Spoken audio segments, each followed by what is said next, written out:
Alors, question 1. On nous demande de comparer les longueurs HK et LO pour toutes les positions possibles de K sur le demi-cercle. Donc ça, c'est la question 1. Donc, le point K, ici présent, se déplace sur le demi-cercle entre A et B.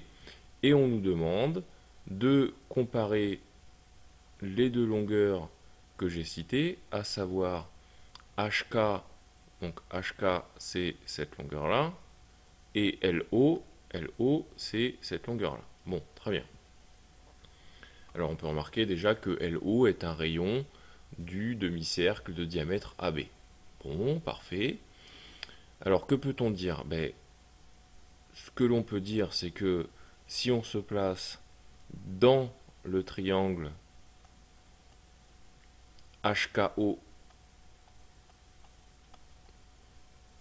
qui est rectangle en H,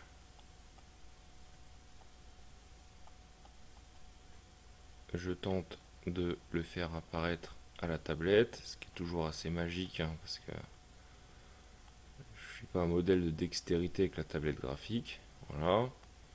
Donc ça, c'est le triangle rectangle HKO. Bon. Dans ce triangle-là, on remarque que KO est l'hypoténuse. KO, c'est l'hypoténuse. Et HK est un cathète.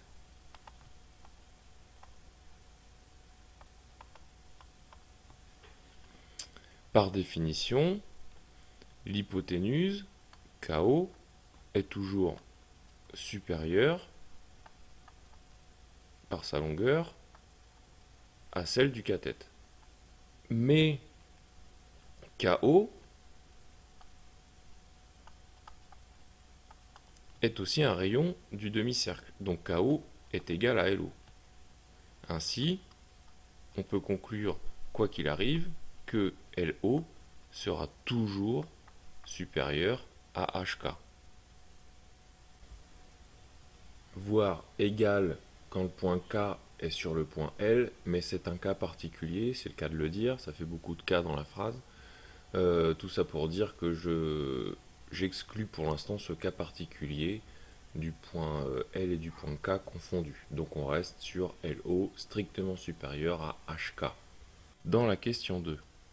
Dans la question 2, on nous demande d'exprimer la longueur LO en fonction de petit a et petit b. Alors on peut rappeler quand même ou remettre en évidence ce qu'est petit a et ce qu'est petit b.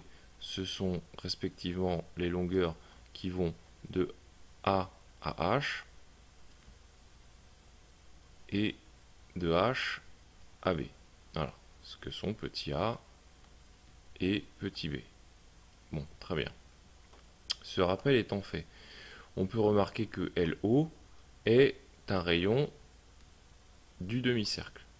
Ce demi-cercle a pour diamètre AB, donc par définition le rayon vaut la moitié du diamètre, c'est-à-dire AB sur 2, et cette longueur AB peut s'exprimer sous la forme petit a plus petit b.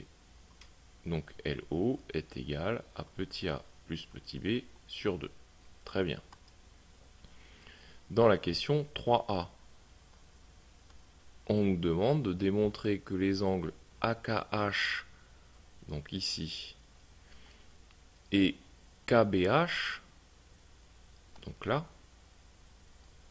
ont la même mesure. Bon, très bien. Alors, si on se place d'abord dans le triangle AKH, dans le triangle AKH, qui est un triangle rectangle, l'angle AKH est égal à 90 moins l'angle KAH, en tout cas moins la mesure de cet angle, si on veut être rigoureux quand même, ce qui est la moindre des choses. Ensuite, dans le triangle AKB, on peut écrire que KAH est égal à 90 moins KBH. Voilà, on a donc une première expression ici, une deuxième expression là. Concrètement sur la figure, qu'est-ce que ça signifie? Concrètement sur la figure, la relation petit 1 dit la chose suivante. Elle dit que dans le triangle AKH, l'angle du même nom, AKH, c'est-à-dire cet angle-là, donc elle dit que l'angle AKH est égal à 90 degrés moins l'angle KAH, c'est-à-dire moins celui-ci. Oui, évidemment, la somme de ces deux angles-là fait 90 degrés. Donc l'un, c'est 90 moins l'autre. Bon, très bien. Dans la deuxième relation, qu'est-ce qu'on écrit? Dans la deuxième relation, on écrit que, hop, je surligne en rose, on écrit tout simplement que dans AKB, donc cette fois dans le grand triangle rectangle AKB, l'angle KAH, c'est-à-dire celui-ci cette fois, que je matérialise en rose, hop, est égal à 90 degrés moins KBH, c'est-à-dire moins cet angle-là. Et oui, pourquoi 90 degrés? Mais il ne faut pas oublier que le point K est un point du demi-cercle de diamètre AB, ce qui forme automatiquement ici un angle droit. La somme des deux angles que j'ai matérialisés ici en rose fait donc 90 degrés. Dans AKB, KAH est égal à 90 moins KBH. C'est exactement ce que j'ai écrit là. Bon, très bien. Mais je peux remplacer du coup KAH, c'est-à-dire que je peux remplacer dans l'expression 1 la valeur de KAH par l'expression 2. Si je surligne, qu'est-ce que ça donne? Tout simplement, je suis en train d'expliquer que je peux remplacer KAH par son expression équivalente. Alors faisons ça. Qu'est-ce que ça donne? Ça me donne que AKH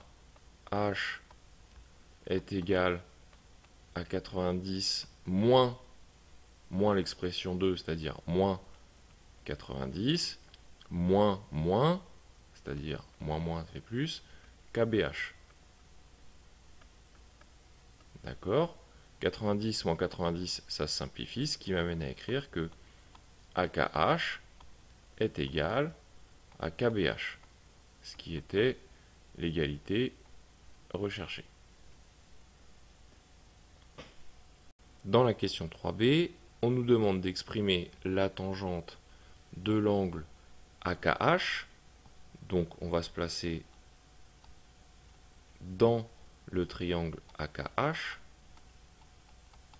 et on va y exprimer la tangente de l'angle AKH. Tangente côté opposé sur côté adjacent.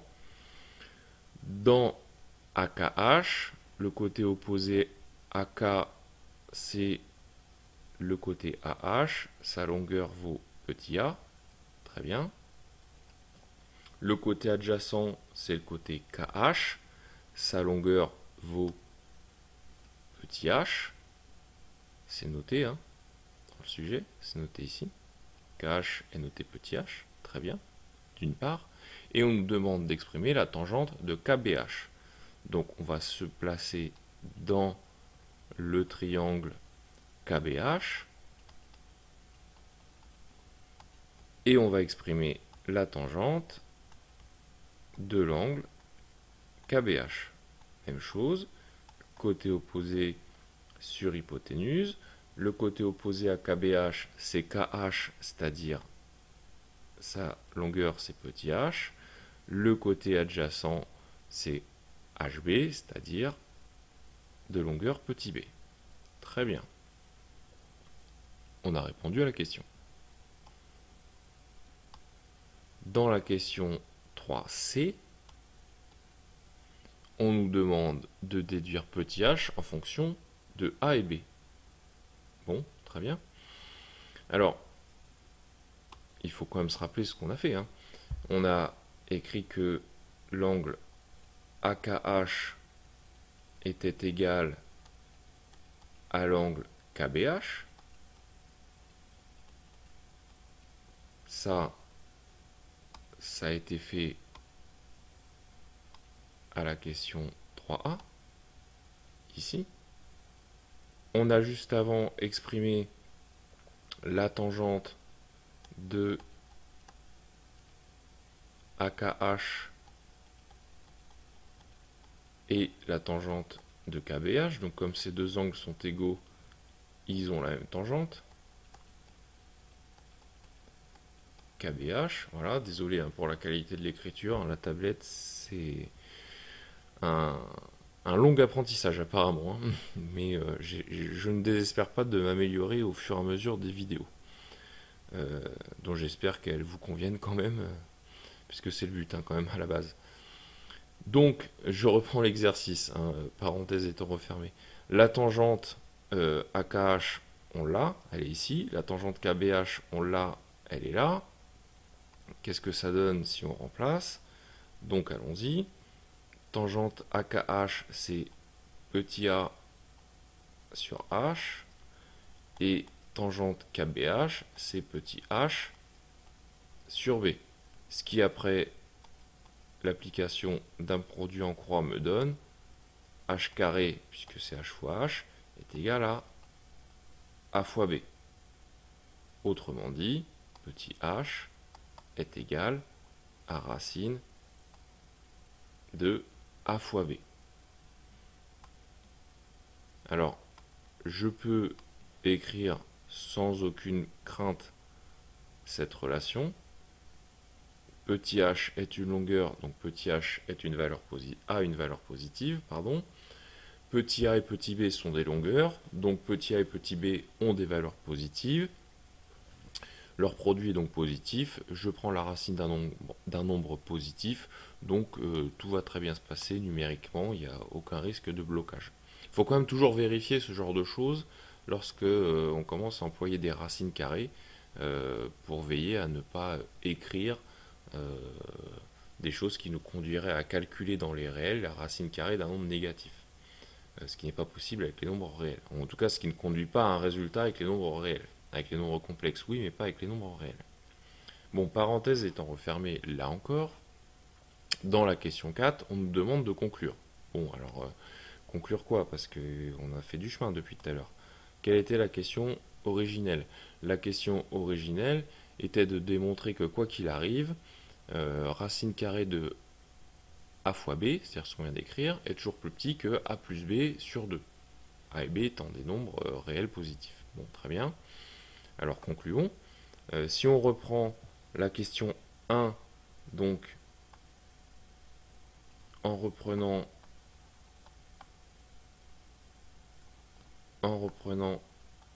la question 1, qu'est-ce qu'on a écrit dans la question 1? On a écrit que HK était plus petit que LO. Toujours, la question 1, elle a été traitée ici. Voilà. HK est plus petit que LO. Bon, très bien. HK, c'est une longueur qui a pour valeur petit h. Et LO, c'est une longueur qui a pour valeur petit a plus b sur 2. Ça, c'est la question 2 qui nous le dit. D'accord? Ça va faire des flèches un peu dans tous les sens. Tant pis, je prends le risque quand même. Hop. Schlack, ça, on l'a expliqué ici. Voilà. Finalement, en remplaçant par les résultats qu'on vient de trouver, petit h est égal à racine de a fois b est donc inférieure à petit a plus petit b sur 2. Avec a et b des nombres réels positifs, a étant différent de b. Pourquoi a différent de b? Parce qu'on ne traite pas la situation du point K sur le point L. À ce moment-là, quand le point L et le point K sont confondus, petit a égale à petit b, ce qui revient à écrire racine carrée de a au carré, c'est-à-dire petit a, est égal à a plus a sur 2, c'est-à-dire petit a. Donc a est égal à a, on est bien avancé, donc c'est un cas particulier que je ne traite pas. Donc quand a et b sont des nombres réels positifs différents, on a cette relation racine de a fois b inférieure à a plus b sur 2. Voilà, cet exercice est terminé.